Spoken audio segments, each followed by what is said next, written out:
1200 années, le résultat n'était pas au rendez-vous. Voilà pourquoi. Personne n'est en mesure de nier que dans l'histoire du monde musulman, aucun religieux, ni intellectuel, ni politicien n'a eu l'idée ou l'audace d'appeler à affranchir les esclaves. C'est une réalité. Il n'y a pas eu la moindre petite tentative d'affranchir les esclaves pendant 1200 années.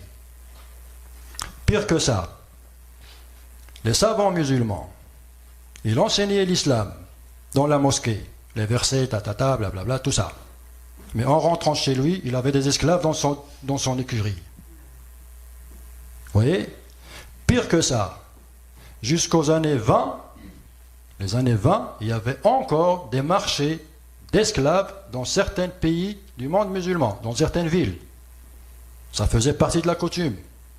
Et ce qui est encore plus grave que ça, c'est que dans ces marchés-là, j'ai même entendu, entre parenthèses, ça reste à vérifier, j'ai entendu qu'il y avait un marché d'esclaves à côté de la mosquée sacrée à la Mecque, jusqu'aux années 20, jusqu'au début du siècle dernier. Le pire dans tout ça, c'est que dans ces souks, les gens faisaient la prière dans la mosquée et rentraient dans le souk, achetaient des hommes, des femmes, des enfants, et les documents avec lesquels on s'échangeait où on faisait les transactions, c'était des documents avec lesquels on commence louange à Dieu, le tout miséricordieux, la louange qu'on a vue tout à l'heure, au nom de Dieu, et ainsi de suite. Les gens se vendaient et s'achetaient au nom de Dieu pendant 1200 années. Mais ils n'ont pas le courage de l'avouer.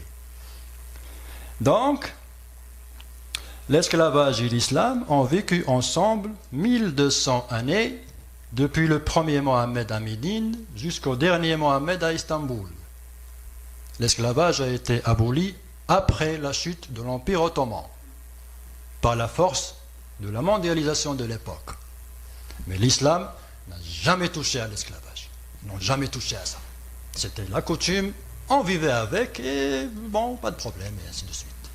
Que l'on vienne maintenant défendre la position de l'islam vis-à-vis de l'esclavage, je ne vois pas comment. Je ne vois pas comment.